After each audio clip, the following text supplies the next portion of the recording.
Znanstveno javnost je v minulem letu prijetno presenetila novica, da ste vi, profesorica Marta Virginila, kot prva slovenska raziskovalka prejeli prestižni IRC, to je projekt Evropskega raziskovalnega sveta.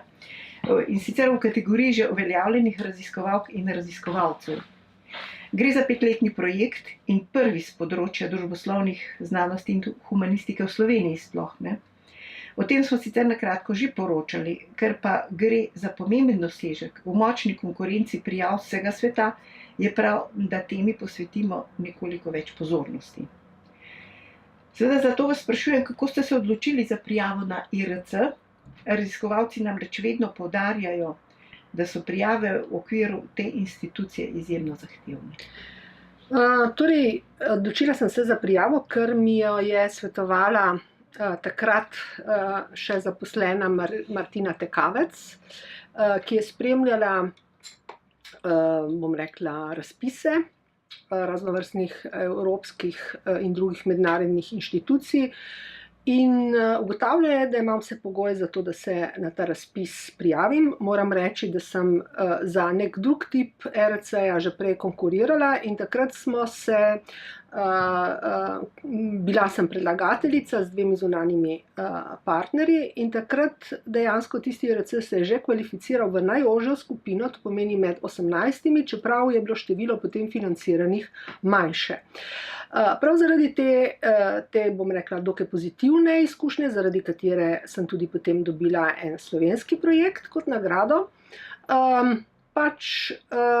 sem dokaj pozitivno razmišljala in menila, da res lahko poskusim. Treba je bilo samo najti dobro idejo in s tem sem se aktivno ukvarjala.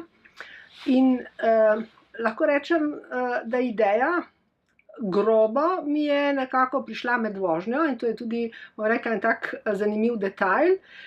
Ravno kar po Logatcu sem se spuščala proti Ljubljani in po telefonu se pogovarjala s svojo sodelavko o teh možnih tematikah in med samo vožnjo sem imela tu idejo o raziskovanju povojnega obdobja oziroma obdobju tranzicij in ženskah oziroma tematikah spola.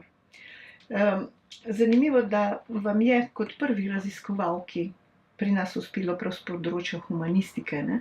Me zanima, kakšna vaša ocena, a je humanistika tako raziskovalno podhranjena, da ne sodi recimo kakšen projekt v IRC? Torej, moram reči, da humanistov med samimi zmagovalci IRC-ja je zelo malo, nasploh.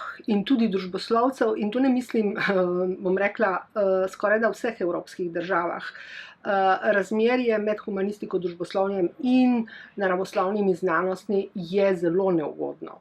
To pomeni, da je res treba imeti še naraziskano dobro idejo in hkrati CV, to pomeni kurikulum, ki to idejo potrjuje, kajti nekdo si lahko misli zelo dobro raziskovalno temo, nima pa dosedanjega dela, ki bi to delo, bom rekla, to tematiko podprlo. V mojem primeru sta bili, bom rekla, dobri okoliščini, da se je ta tematika, ki sem jo predlagala in ki je bila še neraziskana, povsem prekrivala tako metodološko kot vsebinsko z mojim dosedanjim delom oziroma z mojo bibliografijo. In to pomeni, da je, kar je seveda ključno v primerjavi IRC-ja, ni pomembna samo ideja in razdelanost te ideje, pomemben je tudi CV in seveda dosedanje vodenje raziskovalnih projektov. To pomeni, da se mora, torej raziskovalec, ki konkurira za IRC Advanced, mora, bom rekla, nuditi vsa zagotovila, da bo resno, korektno, znanstveno izpeljal svoje raziskovalno delo. Tema vašega projekta, kot ste rekli, so povojne tranzicije v perspektivi spola. Ga lahko nekoliko bolj predstavite? Torej, tematika, ki sem jo predlagala, zadeva povojna obdobja v severnojadranski regiji. To pomeni, da je raziskava namenjena raziskovanju v slovenskem prostoru, ampak tudi zunaj njega, tako na avstrijskih tleh kot italijanskih, hrvaških tleh. Delno bo seveda tudi raziskano madžarsko, slovensko obmejno področje.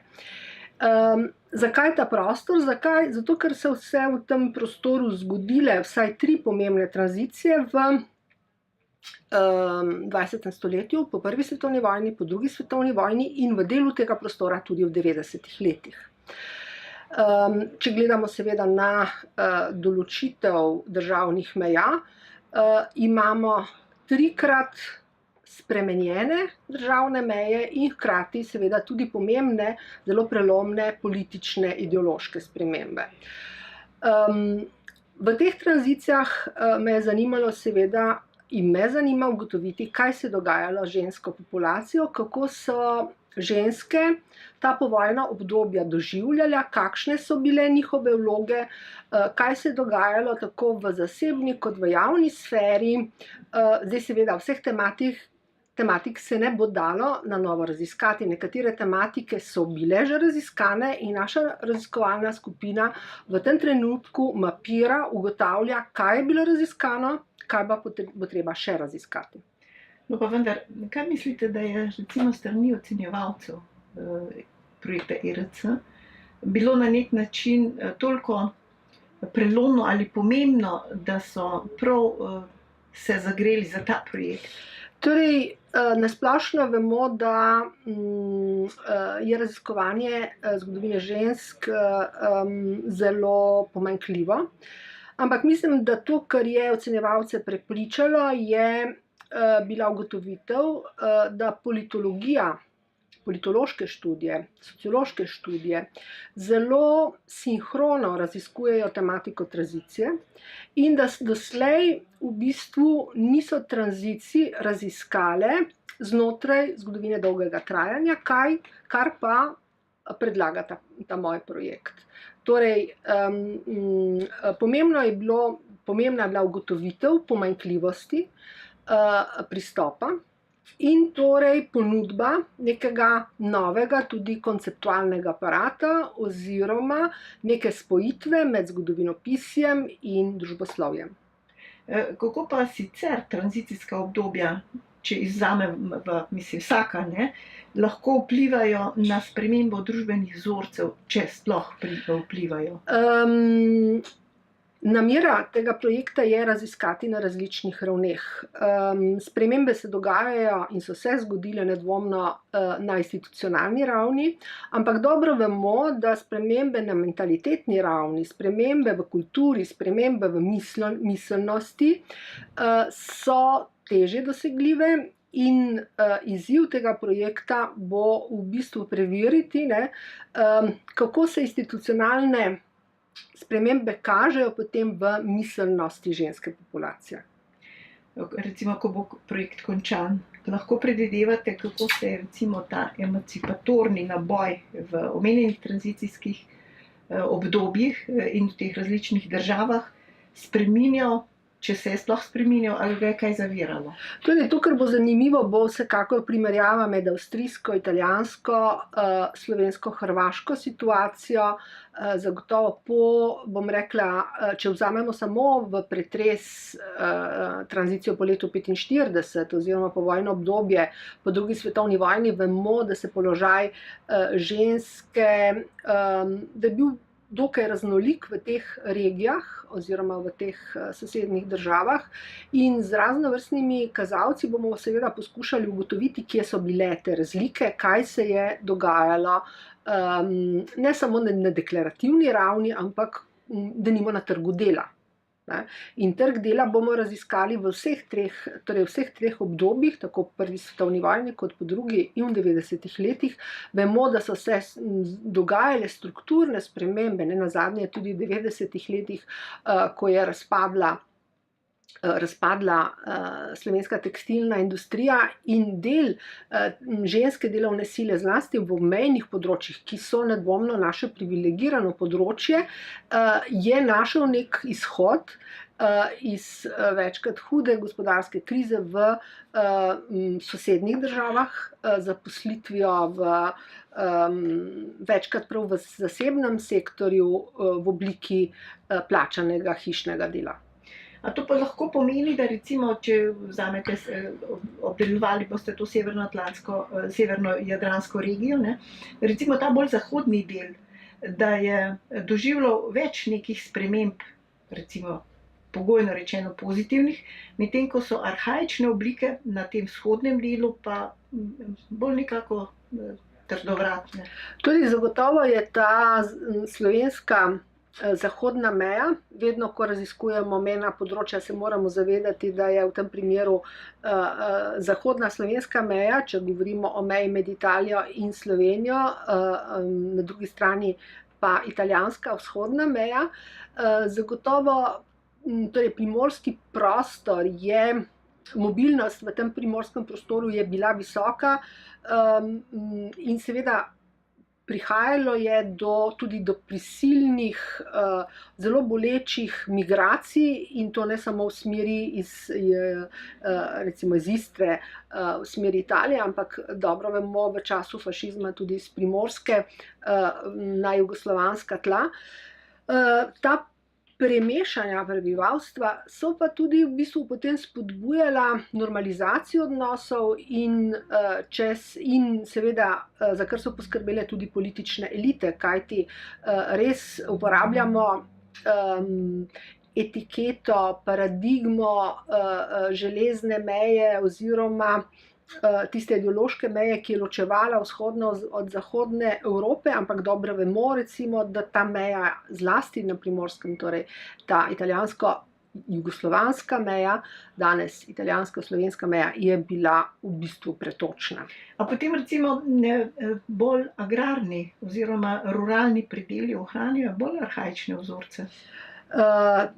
To pogojno rečeno, ne, recimo. Ja, zagotovo raziskovanje Prekmurja bo dalo drugačne rezultate kot raziskovanje Istre. Istra in bližina zelo močnega urbanega centra je oblikovala drugačno zgodovino, kot pa, bom rekla, kot je lahko zgodovina agrarnega območja, ki nima v bližini nekega propulzivnega, demografsko močnega urbanega centra.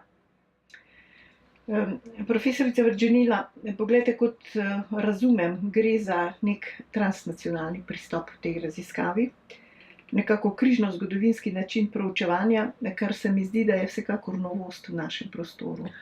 Torej, to je nedvomno novost, ker doslej, če gledamo marsikdaj, seveda mednarodnega sodelovanja je bilo veliko, ampak vsak je pisal svojo nacionalno zgodovino in jaz sem, bom rekla, s tem se že veliko let ukvarjam. Mislim pač, da se moramo zavedati, da zgodoviniti na multietničnih območjih pomeni seveda preseči narodnocentrično, nacionalnocentrično zgodovinjenje,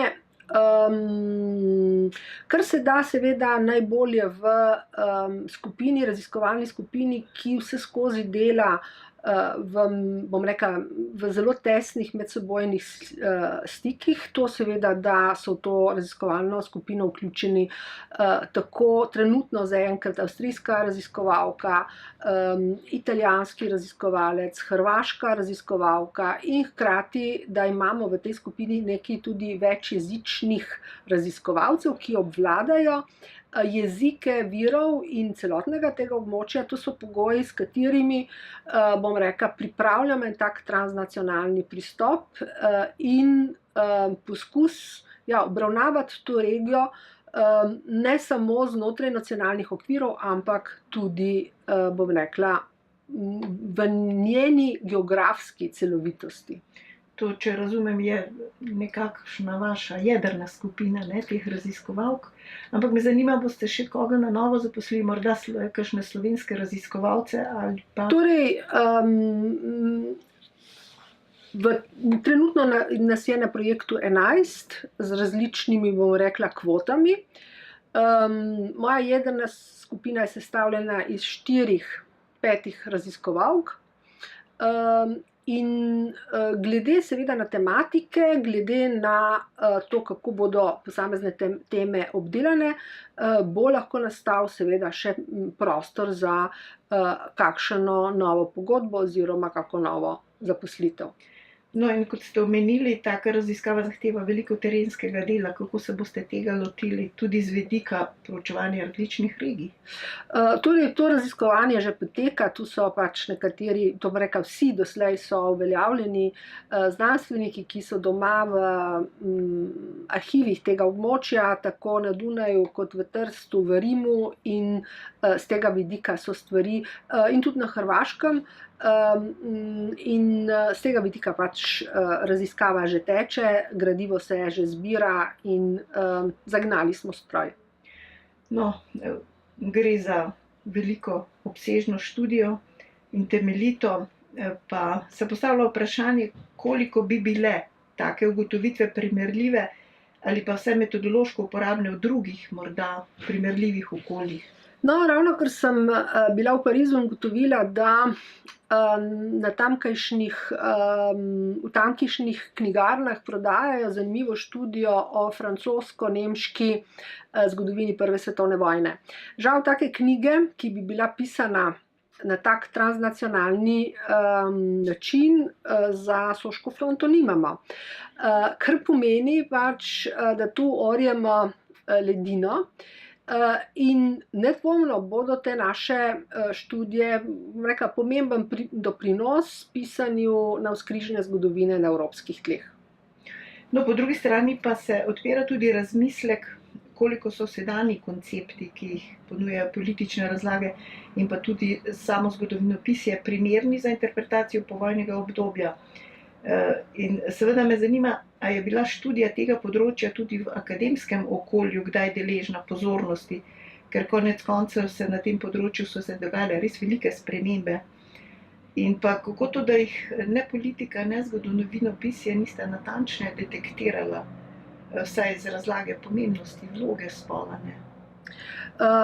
Ja, saj dobro vemo, da glede ženske populacije je zgodovinopisje, zlasti, bom rekla, zgodovinske sinteze so zelo pomanjkljive, in če vemo, kaj se je dogajalo z ženskami v času vojne, v času Prve in Druge svetovne vojne, nenazadnje tudi v času zadnjih jugoslovanskih vojnih spopadov, zelo manj vemo o tem, kaj se je dogajalo z ženskami po koncu teh vojnih tragedij.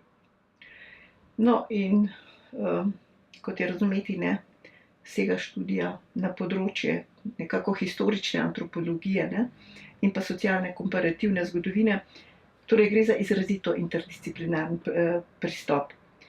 Kako pa vi kot znanstvenica ocenjujete današnjo potrebo po interdisciplinarnosti raziskovanja, ne samo v zgodovinski ali pa sociološki ali pa antropološki vedi, ampak sploh vedah, ne? Znanost se je tako razvejala in specializirala, da nekih samohodcev ni. Torej, jaz mislim, da je interdisciplinarnost nuja, in to vsaj že dolga desetletja, da ne rečem stoletje in več, in da zgodovinopisje pač mora upoštevati dognanja, ki se pojavljajo v sociologiji, etnologiji, antropologiji, politologiji in še bi lahko naštevala. Pričakovati pa je, da bodo tudi te vede upoštevale, bom rekla, zgodovinopisna spoznanja, kar ni nujno, da se večkrat dogaja, ne. Včasih je prav zanimivo, kako se zgodovinarji ali pa antropologi ukvarjamo z istimi tematikami, ampak zgleda, kot da bi vsak v bistvu sledil nekim svojim okvirom in mal nekako, bom rekla, včasih je opaziti premalo dialoškosti, ampak če se ozremo seveda na tuje, oziroma če se ozremo med tista najbolj mednarodno propulzivna okolja, interdisciplinarnost je, bom rekla, dejstvo in mimo katerega se ne da. Kaj pa vam pomeni osebno poklic znanstvenika? Se odnos do znanosti po vašem spreminja, če se, kako? Meni osebno pomeni seveda možnost raziskovanja, možnost odkrivanja, bom rekla,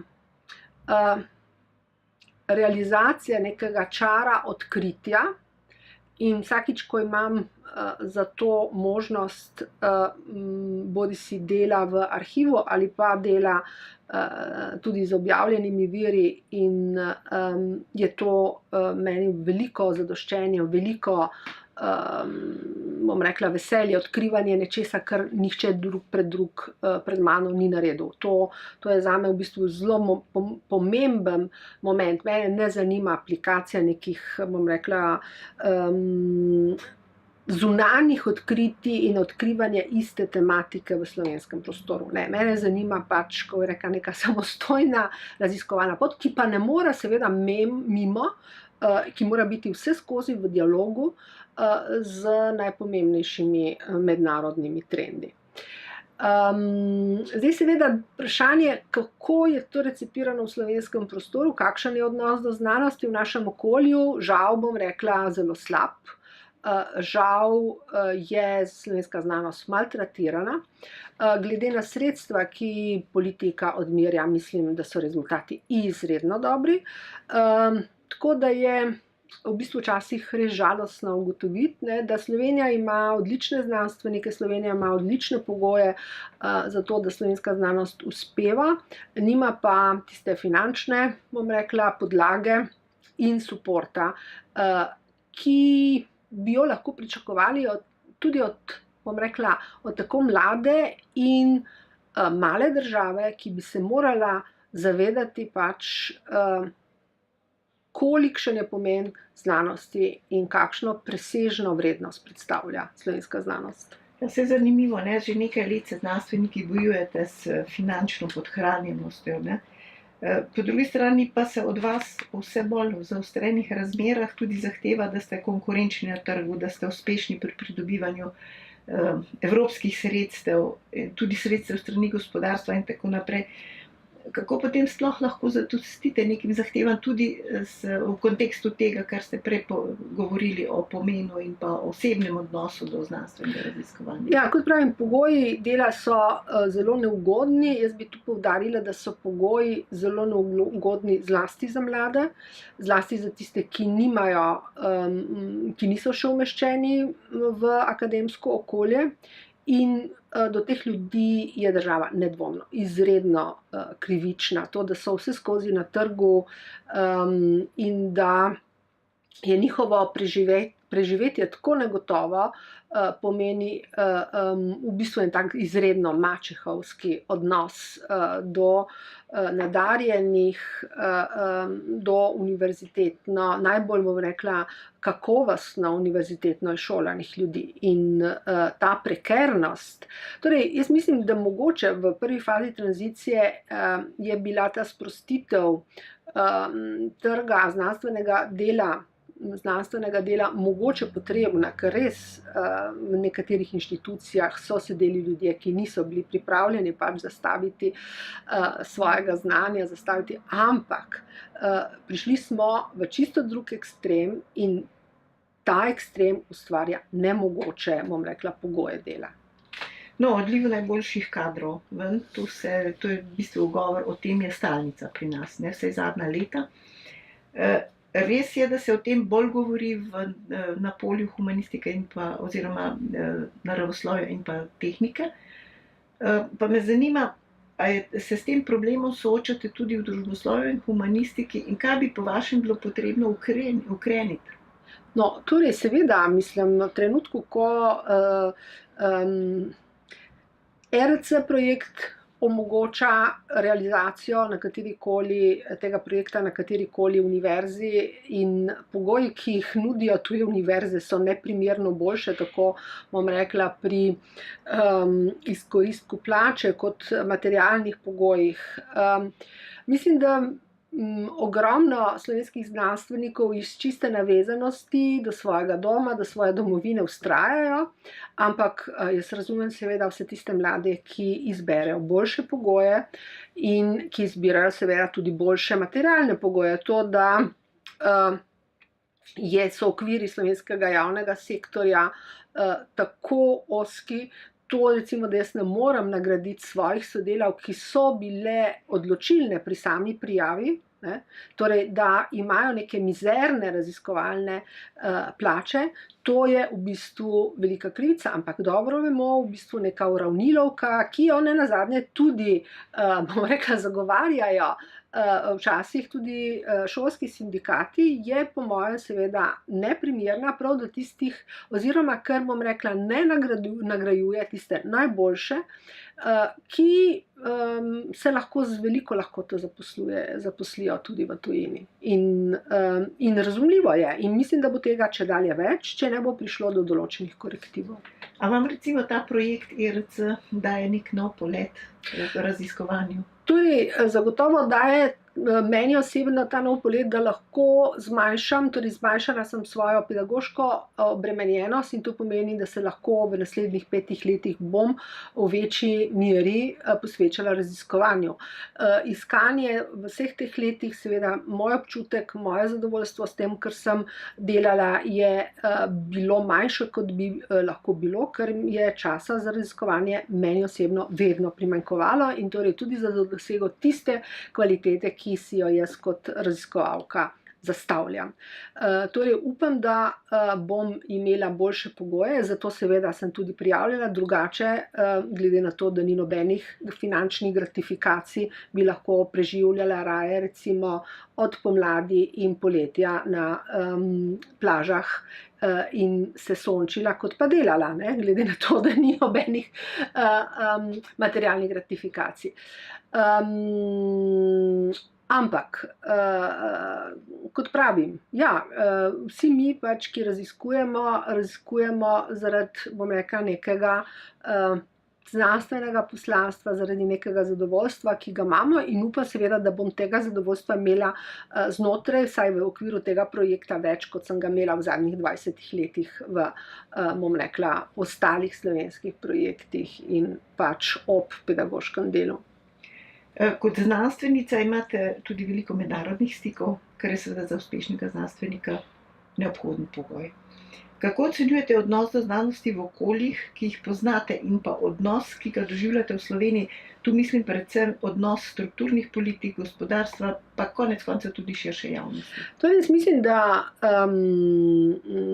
treba zelo natančno detektirati, kje so problemi, kajti ni primerno kritizirati organizacije znanstvenega dela, recimo tudi organizacije Agencije za raziskovalno dejavnost na celi črti. Ne, jaz mislim, da treba zelo natančno detektirati, kje so problemi, recimo ta prekernost, to je nedvomno izreden problem. Mislim, da zlasti v naravoslovnih znanostih v bistvu obnova laboratorijev, ta materialna obnova je spet izredno velik problem in tu seveda bi morala država povečati kvoto razpoložljivega denarja, ampak v tujini seveda imamo okolja, ki so slabše sistemsko rešila nekatera vprašanja, ki so v Sloveniji dobro rešena. Skratka, jasno, Velika Britanija nudi najboljše pogoje in pogoje, ki jih imajo raziskovalci, ki zmagajo ERC, zdaleč niso primerljivi s pogoji, ki jih Slovenija ponuja nekemu zmagovalcu ERC-ja. Ampak žal, ti pogoji so tudi, bom rekla, odlični v Italiji, čeprav vemo, da je znanstvena sfera v nekaterih aspektih slabše organizirana kot v Sloveniji. Sam projekt ERC v številnih evropskih državah pomeni, da lahko raziskovalec dobi novo delovno mesto in jasno, zdaj, če gre v tako okolja, kjer so tudi plače boljše, dobi pač namestitev rednega profesorja v vsekakor, bom rekla, kakovostnem, odličnem okolju. No, še tole me zanima, ne? Kako preseči prevladujočo miselnost, da je znanost zgolj strošek? Kako doseči, da bodo predvsem odločevalci znanosti dojeli, da kot najpomembnejši dejavnik družbenega razvoja v najširšem smislu, ne?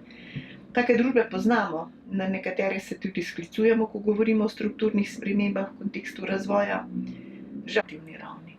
Ja, mislim, da je to vprašanje zelo zahtevno in da tu gre za proces, ki je povezan s slovensko mentaliteto, nedvomno, bom rekla, z čedalje